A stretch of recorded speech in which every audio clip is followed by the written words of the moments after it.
autour de toi te parle, le ciel t'observe, la terre te porte, le vent te caresse, et tu vis, sans jamais te demander « Pourquoi tout cela est-il pour moi ?» Allah le Tout-Puissant dit dans le Coran وَسَخَّرَ لَكُم مَا فِي السَّمَاوَاتِ وَمَا فِي الْأَرْضِ جَمِيعًا مِّنْهُ إِنَّ فِي ذَلِكَ لَآيَاتٍ لِقَوْمٍ يَتَفَكَّرُونَ. Et il a soumis pour vous tout ce qui est dans les cieux et sur la terre venant de lui. Il y a là des signes pour des gens qui réfléchissent. Ibn Kathir disait « Il a placé les astres, les vents, la pluie, les montagnes et les rivières à votre service, ainsi que les créatures vivantes, les plantes et tous les moyens de subsistance. Tout cela n'est pas le fruit du hasard, mais un don explicite de sa volonté. Ce n'est qu'un rappel pour ceux qui réfléchissent véritablement que toute chose qui vous entoure n'a d'autre but que de vous guider vers lui. » Pour Al-Qurtubi, la mention de Sakhara signifie l'humilité forcée des cieux et de la terre devant l'ordre divin pour le service de l'homme. L'homme n'a mérité cela par aucun droit, mais uniquement par une faveur qu'Allah lui a accordée. Minhu indique que tout cela vient de lui seul, non d'un mérite humain. Il y a là matière à méditation pour l'âme qui ne s'est pas enorgueillie de cette soumission cosmique, mais en a vu le signe de sa petitesse. D'après Ibn Ashur, ce verset est une interpellation du cœur humain.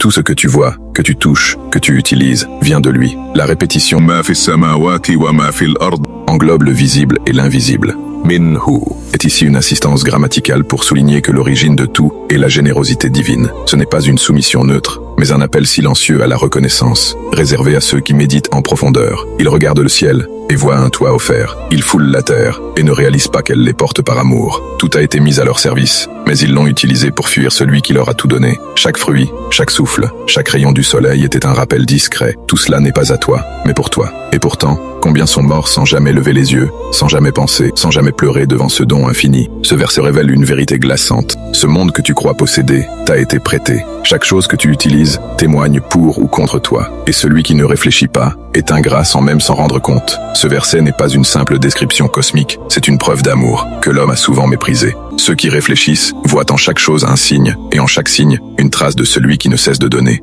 même à ceux qui ne cessent de l'oublier. Qu'Allah ouvre ton cœur à sa lumière afin qu'ils le connaissent et l'adorent avec ferveur. Tape Amin en commentaire.